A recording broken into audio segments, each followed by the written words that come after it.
반장되고 내가 부반장되고 자유라는 것들에서 나는 참 못했을 것 같거든. 내가 다이갈 때까지 이랬잖아요. 우리보다 먼저 출발했잖아요. 그잖아요.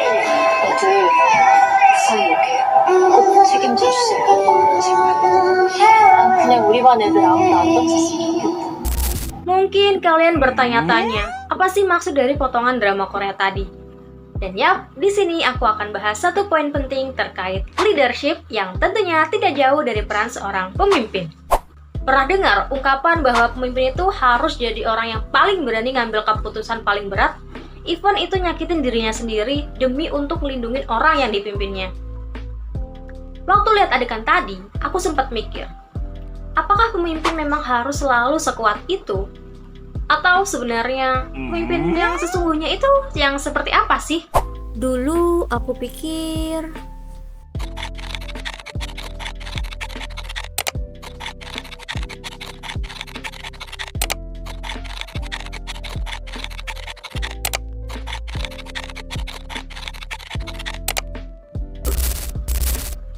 soalnya aku dulu pernah di posisi itu waktu aku jadi ketua kelas ketika aku SMP.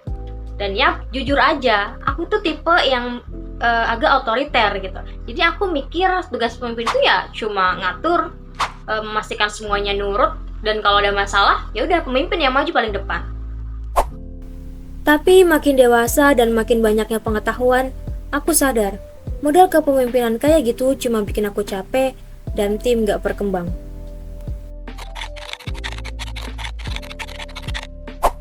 Dari cerita dan pandanganku tadi, bisa kita katakan dulu kepemimpinan itu identik dengan kekuasaan, kontrol, dan posisi hierarkis. Pemimpin dianggap harus paling kuat, paling tahu, dan selalu menjadi pusat keputusan.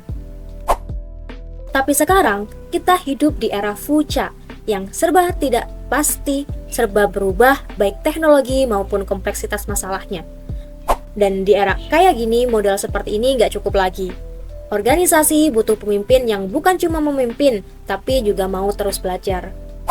Kepemimpinan tradisional biasanya ditandai oleh top-down decision making, pemimpin sebagai sumber kebenaran dan keputusan, fokus pada stabilitas dan kontrol, komunikasi satu arah, budaya tim diminta untuk patuh bukan berpikir kritis, dan inovasi belajar berjalan pelan.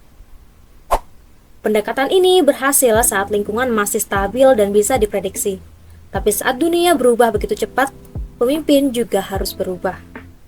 Pemimpin modern gak lagi dilihat sebagai yang paling tahu, tapi sebagai fasilitator yang membantu tim belajar dan berkembang.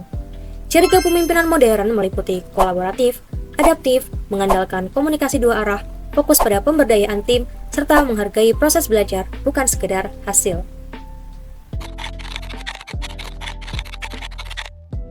Menurut Michael Marquardt, learning leadership adalah pemimpin yang mampu untuk learn, yaitu terus belajar, unlearn, melepas cara lama yang sudah tidak relevan, dan relearn, mempelajari ulang hal baru dengan cepat. Pemimpin bukan sekadar pemilik jawaban, tapi pencipta ruang belajar bagi orang lain.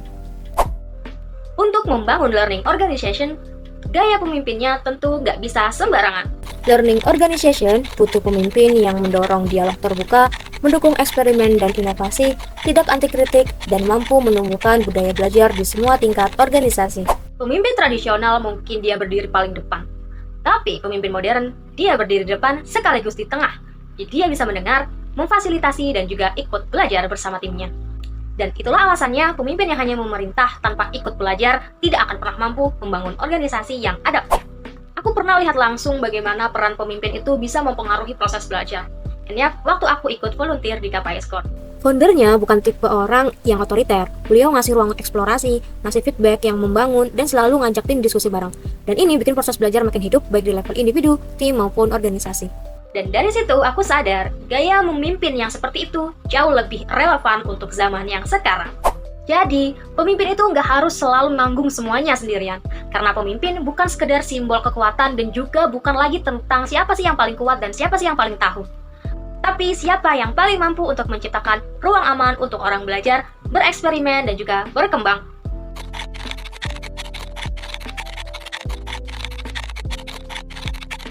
Karena perubahan tidak akan datang dari orang yang berhenti belajar, maka kepemimpinan harus selalu berevolusi. Dari gaya yang lama yang berfokus pada kontrol menjadi gaya yang modern yang mendorong pembelajaran. Individu harus terus belajar, dan organisasi juga harus selalu adaptif agar tidak stagnan. Dan pemimpinnya, dialah yang harus memastikan semuanya bisa berjalan bersama.